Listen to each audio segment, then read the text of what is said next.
Good morning, everyone. Good morning. Good evening, everyone. Sorry. Good evening, everyone. This week's Parsha is Parsha's Bamidbar, Tavshin Pei Aleph. Dedicate tonight's class in memory of my mother, Mrs. Shlomas Rabinowitz, Shlomas Bas Yaakov Eliezer. And also that this week's learning is sponsored by Henry and Alyssa Katz. Commemorate the yard site of Henry's mother, Tzivia Bas Henach. And also this week's learning is sponsored by Richard Goldstein to commemorate both the yard site of Richard's paternal grandfather, Zalman ben Yosef, and the yard site of his maternal grandfather, Reuven Moshe Chaim.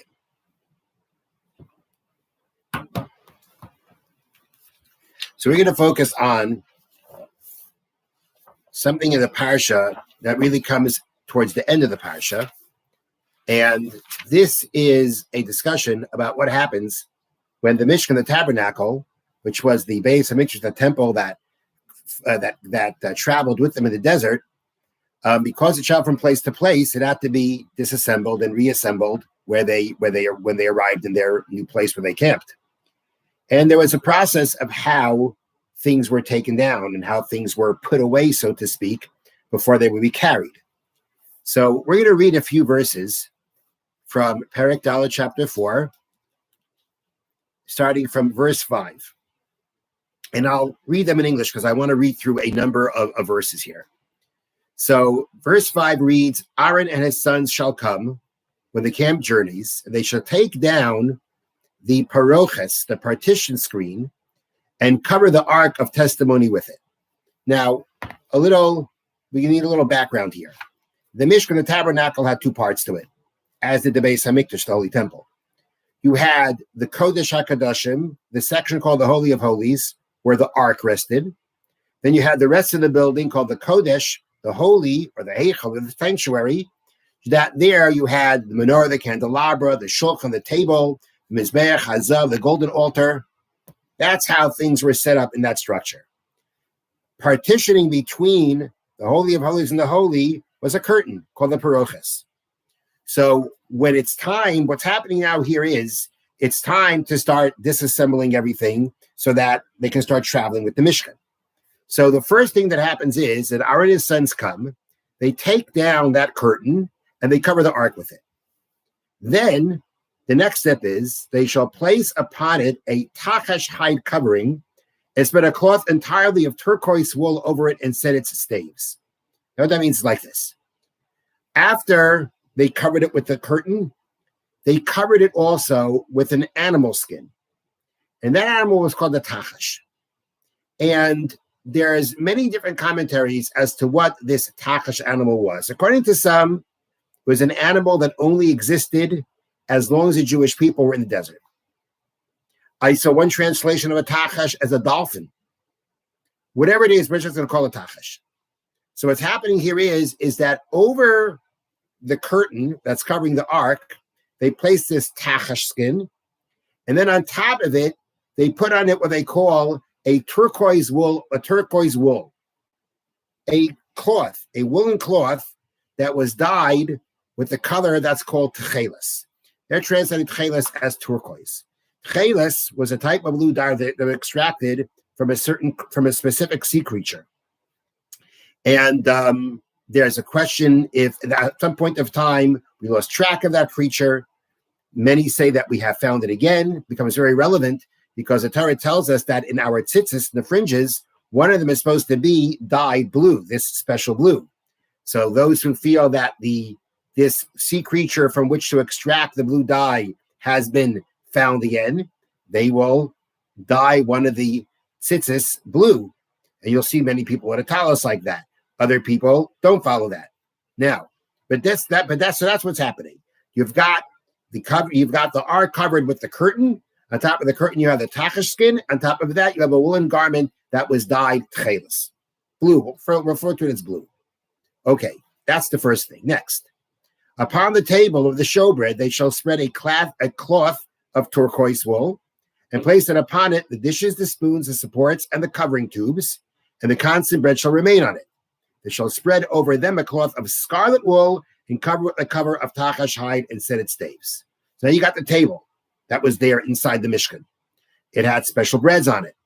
So what does it say here? Upon the table, you spread a blue cloth. Okay. Upon it, you put all the different parts. Over it, there was a cloth of scarlet wool, meaning wool that was dyed red, that covered over that. And then the tachash skin over that. That's the table. Okay. Next, they shall take a cloth of turquoise wool and cover the menorah of illumination, and its lamps, and its tongues, and its scoops, and all the vessels of its oil with which they minister to it. They shall place it and all its utensils into a cover of tachash hide and place it on the pole. The candelabra, it was covered with the blue wool. On top of it, the tachash hide. Bamidbar then comes upon the golden altar. They shall spread a cloth of turquoise wool and cover with a covering of tachash hide and set its staves. This was the golden altar inside the Mishkan itself. Again, covered with the blue, then the tachash hide. And then, when we talk about the altar upon which the sacrifices were brought, which are outside, so there, that was covered with a purple wool cloth. And then that was eventually on top of then it said they shall place upon it all the utensils which they minister upon it, the fire pans, the forks, the shovels, and the basins, all the utensils of the altar, and spread over it a covering of tachash hide and set its staves. So again, you have the altar.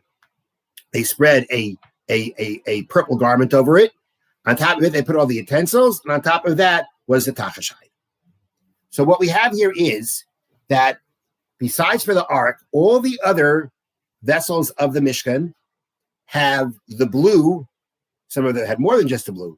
Some of them didn't have blue, but most of them had blue. The blue was on the bottom with the tachash hide on top. That was by most of the vessels. By the ark, it was the other way around.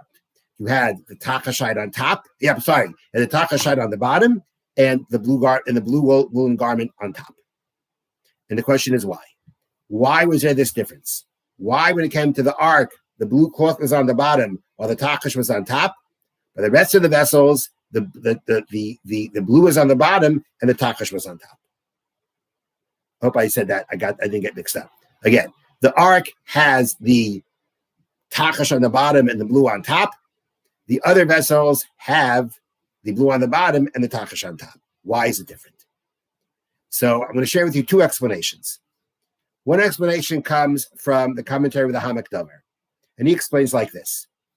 The color blue represents, this tcheles, represents the heavens. It represents the throne of God, the Kisei HaKavod. When I mentioned before that by tzitzis, the Torah says one of the strings have to be tcheles. And Rashi comments that tcheles reminds us of the water reminds us of the heavens, that reminds us of the throne of God. This is what tcheles represents. That color represents the heavens. It represents the holy throne of God. That's what tcheles represents. So the Bamidbar explains that this color representing the heavens, representing the throne of God, represents the fact that within our world, the world can run following the laws of nature, and then the world can run and does run in a certain dimension in a manner that is beyond nature, above nature. It is miraculous. That's the way the world runs. We have the world that we see runs by nature. Sometimes we see things working beyond nature. That's called a miracle. Now, we know that nothing happens in our lives, nothing happens in the world without Hashem decreeing that it should happen. Without Hashem giving it the life and the energy to exist and to do what it has to do. It looks like it's running on its own. That's nature. Nature has a system. It looks like it's running on its own. And it looks like our efforts are what contribute to our destiny because that's how nature works. But our faith is that the truth is, our belief is that the truth is that nothing's running on its own. It looks like it is, but nothing runs without coming from Hashem's will for it to run. The tachash hide represents nature. The Tachash hide was there for what purpose? It was there, says the Amak Davar, to protect the vessels from sand, from rain, from elements. That's what it was there for. So the Tachash hide is a regular physical natural covering.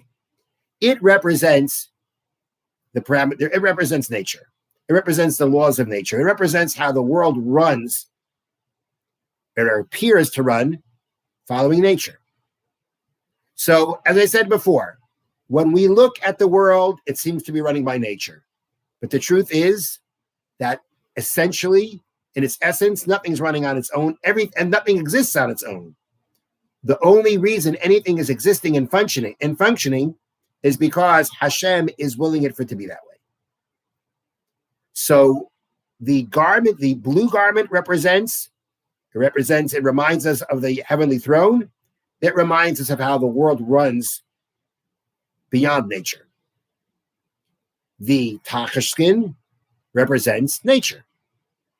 So when we look at all the vessels are actually things that function on their own in a natural way, and they represent things that seem to function in a natural way. So for instance, let's take the table.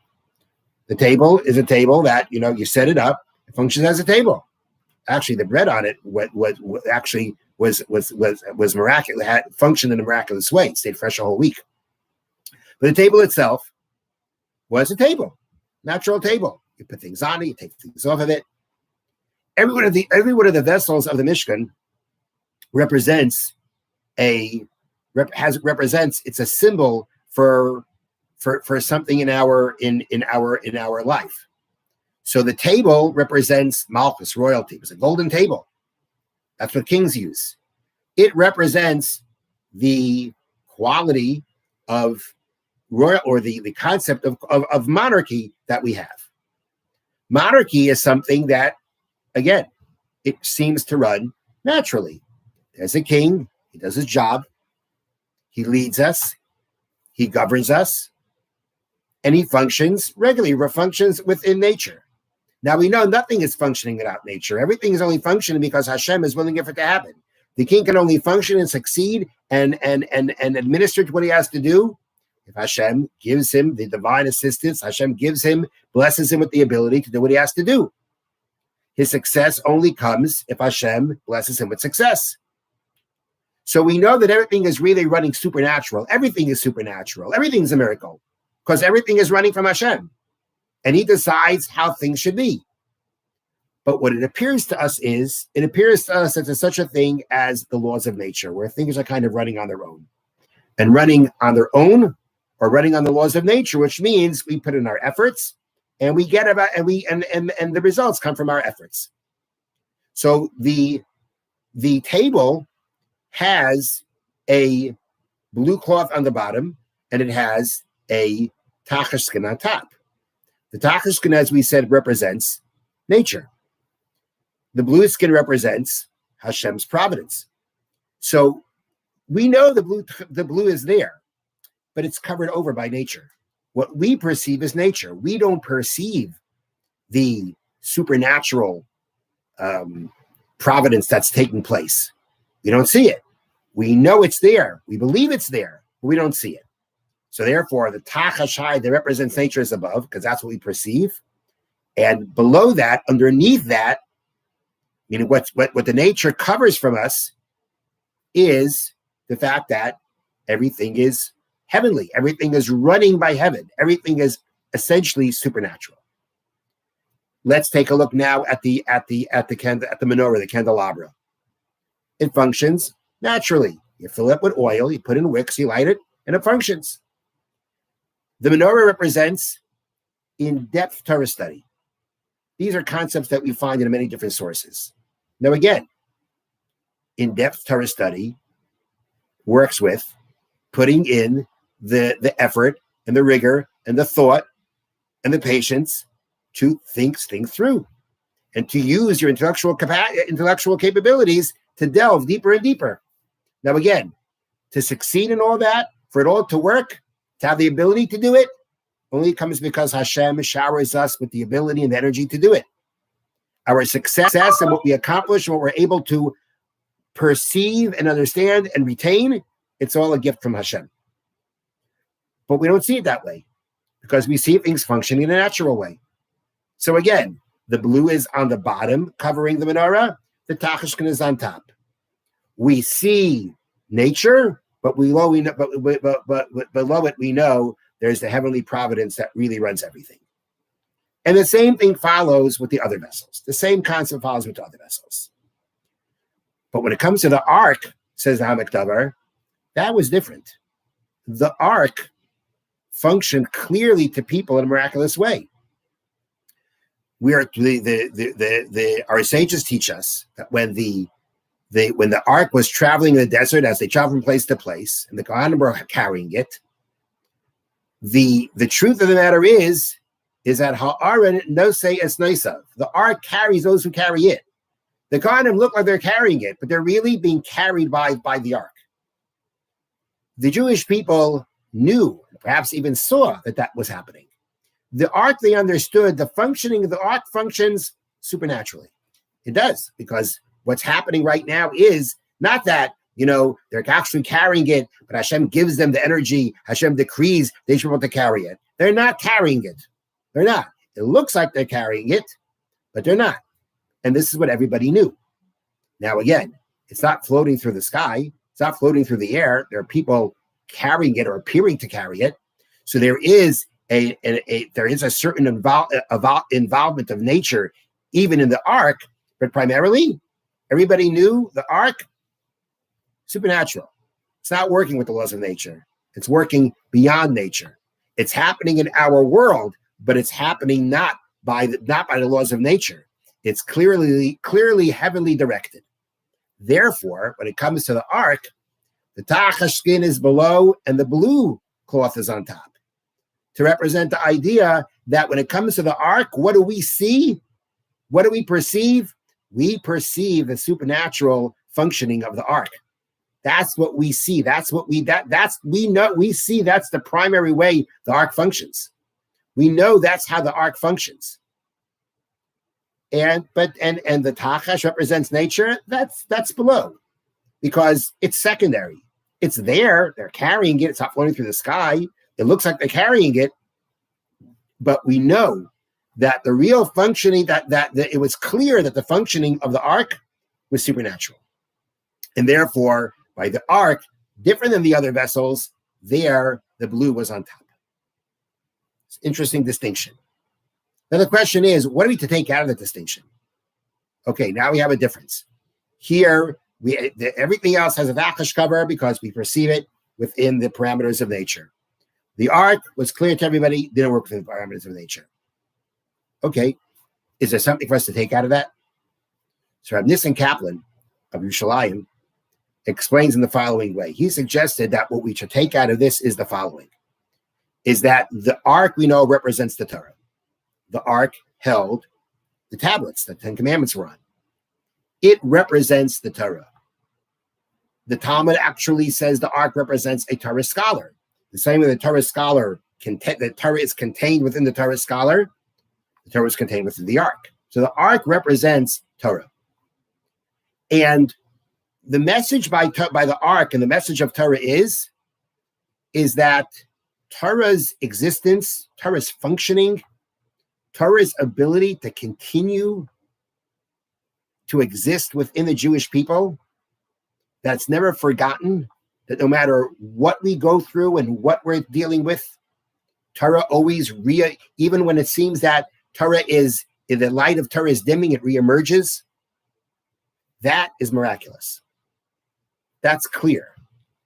And it should be clear that the existence of Torah, the way that Torah exists within us and functions within us, and the fact that it continues under all circumstances, that's clearly miraculous. The fact that the ark was clear to everyone, that it was functioning on a supernatural level, it should be understood that the Torah's existence in our midst, its ability to exist and to thrive and to continue, is miraculous. The fact that the Jewish people can go for thousands of years, be exiled from one country to another country, and they're able to reestablish Torah, It's a miracle. It's a miracle it should be able to continue and thrive again. Now, yes, is there a certain involvement of nature? There definitely is. There have to be the people that are ready to put in the effort and the self-sacrifice for it to reemerge. But their success, the fact that they're able to accomplish that under the circumstances they do, is clearly miraculous.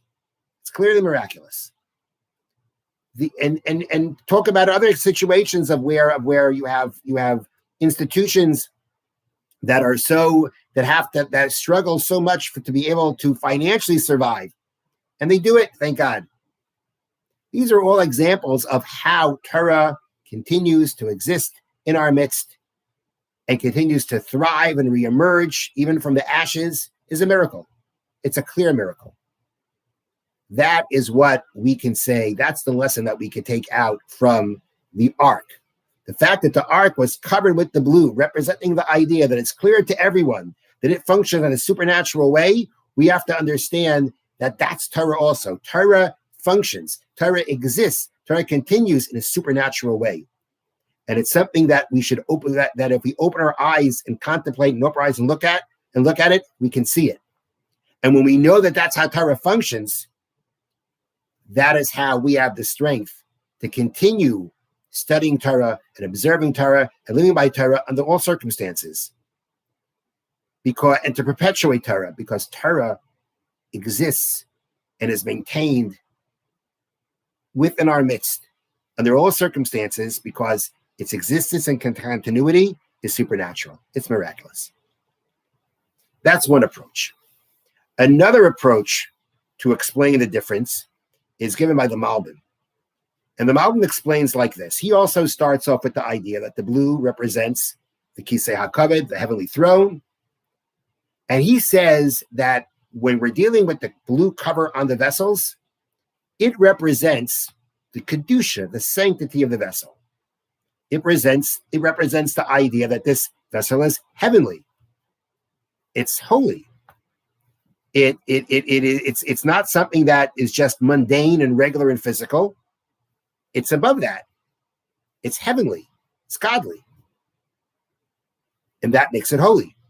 That's what the blue cloth represents.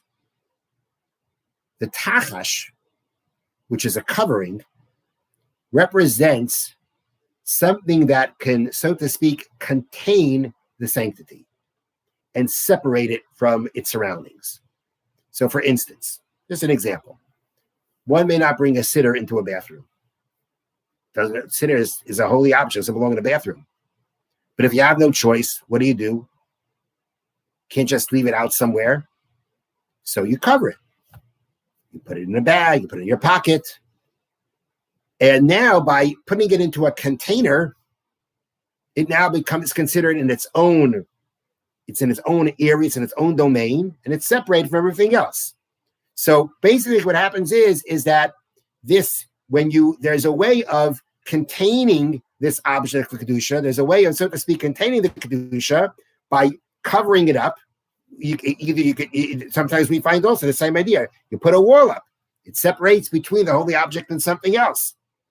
Because without the wall up, it would be that the holy object is in a room where that's not appropriate for it to be in. You put up a wall, it's separated.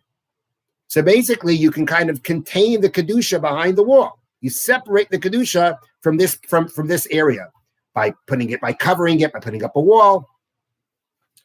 So the tachash covering on top of the other articles represents, again, you have the blue on the bottom. The blue represents sanctity, represents the sanctity of the article. The tachash above is what is meant to cover over this holy object, meant to separate it from its surroundings. And that's what the tachash does. It covers it over. It covers over the article and its holiness, and it, so to speak, contains it. Now, this article of holiness, this holy object, is separated from everything else, which maybe was necessary, which was maybe the thing that was being done, because once these articles were being taken out of the Mishkan itself, and now it's going to be outside, the appropriate thing for it is not just to be out there, it's meant to be covered. The ark, on the other hand, has the blue on the outside, got tachash on the bottom, got the blue on the outside. The tachash is covering it. It's physically covering it. To a certain degree, it is separating the ark from the environment. But you can't separate the kedusha. It can't. The kedusha of the ark can never be contained. The blue on top means to say that no matter what you cover the ark with, the kedusha spreads. The kedusha breaks through. There's no way to contain the kedusha, the sanctity of the ark. No way. And the Malbim explains this is why even when the ark was covered and the Kohanim had to carry it, they carried it in a way that they didn't look at the ark. It's covered. You're not going to see the ark. Doesn't matter. The sanctity of the ark, the covering can't contain that. Can't contain that. The sanctity of the ark breaks through everything. It spreads. You can't contain it. And therefore, look, you have to travel with it. You have to carry it. The appropriate thing is therefore at least to cover it. People shouldn't gaze at it. But to say that it contains its sanctity, by putting the cloth on top, we're saying you can't contain the sanctity of the ark. It spreads no matter what. So therefore, that's the difference between the other articles in the ark. The other articles have the blue below the tachash, below the skin, the hide of the tachash animal, because it's meant to say that the sanctity of the article has now been separated and contained by the covering. By the ark, it's the other way around. Even if you cover the ark with the tachash skin, even if you cover it, the blue's on top. The kedusha spreads. You cannot contain the kedusha of the ark. What does that represent? What's that meant to show us? So again, Rav Nissen Kaplan explains in the following way. There's a concept that Yisrael Salanta mentioned many times, that a Jew who may be studying the way there's many versions to this saying, but at least one version is that a Jew sitting in a corner in a shul, studying, learning Torah, what he's doing is helping a Jew in Paris not sin. They're miles and miles apart from each other.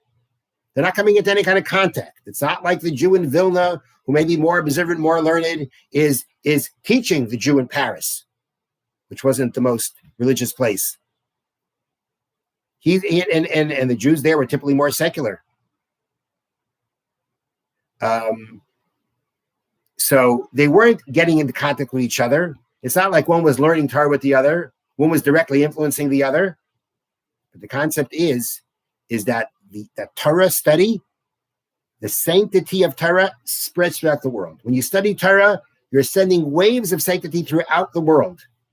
And that wave of sanctity that you send out could actually give a Jew who's far away from you and may not even be in a religious level of observance close to you.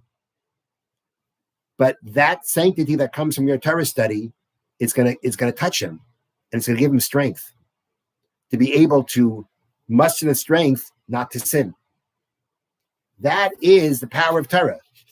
Now, as we said, the ark represents the Torah. And the fact that we say that you cannot contain the sanctity of the ark means you cannot contain the sanctity of the Torah. The sanctity of the Torah spreads no matter where it is. It spreads throughout the world and it influences everything. That's the message. That's the message. That's the message of the blue on top of the tachash. Just like the sanctity of the ark can't be contained, the sanctity of the Torah can't be contained. It has no limits. It has no limits. Anytime we're studying Torah, we are sending out waves of Kedusha throughout the world. We're sanctifying the world. We're making the world a better place. We're giving people a chance to get that, we're giving people a chance to find the strength to be able to observe Torah and to live a Torah life. Sure, when you directly study with someone, when you directly influence someone, that may be more powerful. Or let's put it this way, it may look more powerful. It's definitely the way our efforts have to go. Our efforts aren't enough just to lock ourselves up in a room and study Torah and say, okay, everybody will become better from that. We have to engage in a natural means of influencing too, which means direct contact and informing someone and influencing someone. But we should never think that we're not doing that. We're not doing that directly. Even when we're studying Torah on our own, we are influencing people for the good. We're filling the world with sanctity, which whether people realize it or not, gives them the strength to serve God in a time of challenge. Rav Kaplan says this is one way we can explain the idea that we say Talmud Torah keneged kulam. The study of Torah overrides everything. It's the greatest mitzvah. It's greater than any other mitzvah. Why? Because the power of Torah study to spread sanctity throughout the world, nothing compares to that. Torah study is what brings the world closer to sanctity. It brings Jews around the world closer to serving God. How does that happen? What is it that every person has the power within them to do to bring people closer to a life of Torah? Everybody has the ability to study Torah and to send those waves of Kedusha throughout the world so that people will be influenced. That's the power of Torah. That's the unique power of Torah. No other mitzvah has that power like Torah does.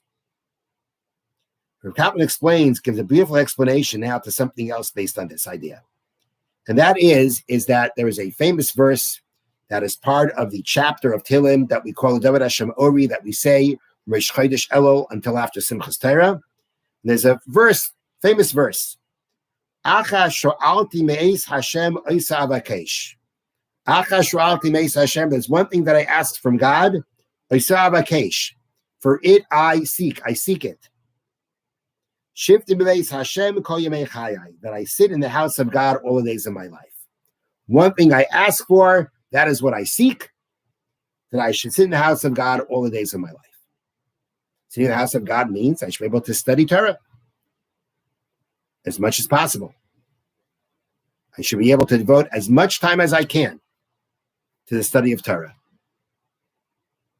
Now, the Vilna Gaon says that we have two very similar words here. We have the word sha'alti, which means I ask. Acha sha'alti me'es Hashem. There's one thing I ask from God.